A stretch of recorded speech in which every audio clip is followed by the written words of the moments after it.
యూకేలో మా దోస్తుగాడు ఒక అమ్మాయిని లవ్ చేసి ఇప్పుడు అర్జున్ రెడ్డి లాగా తయారయ్యాడు. వాడి స్టోరీ చెప్తాను వినండి. సో వాడు యూకేలో మాస్టర్ చేయడానికి వచ్చాడు. సో వాడు మాస్టర్ చదువుతున్నప్పుడు వానికి ఒక అమ్మాయి పరిచయం అయింది ఇక్కడ యూకేలోనే.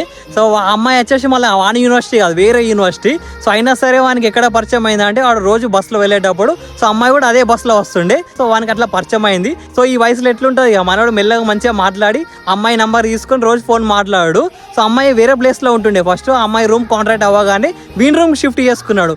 వీన్ రూమ్ షిఫ్ట్ చేసుకొని అమ్మాయి రెంట్ ఈడే కట్టుడు. సో అమ్మాయికి ఏమైనా గ్రాసరీస్ కావాలనుకున్నా, ఏం షాపింగ్ కావాలనుకున్నా సరే వీన్ కార్డే యూజ్ చేసేది. మొత్తం వీడే ఖర్చు పెట్టేటోడు. అంత బాగుంది, కొన్ని రోజులు మంచిగా నడిచింది. సో లాస్ట్కి ఏమైందంటే సో అమ్మాయి పనిచేసే ప్లేస్ లో అమ్మాయి ఇంకోటి పరిచయం అయిందండి. అమ్మాయి వచ్చేసి వాన్ రూమ్ షిఫ్ట్ అయిపోయింది. సో మనోడు ఎన్నిసార్లు కాల్ చేసినా ఏం చేసినా అమ్మాయి మాత్రం రెస్పాండ్ అవ్వట్లేదు. ఇక మనోడు ఇక సైక్ అయిపోయి అర్జున్ రెడ్డి లాగా తయారైపోయి సో మొత్తం పిచ్చి పిచ్చిగా చేస్తున్నాడు. మీరు ఇక్కడ అర్జున్ రెడ్డి లాగా అయితే అమ్మాయి రాధిక లాగా వెళ్ళిపోయింది. సో మీరు ఏం చేయలేరు. సో కాబట్టి మీ కెరీర్ మీద ఫోకస్ చేస్తారు.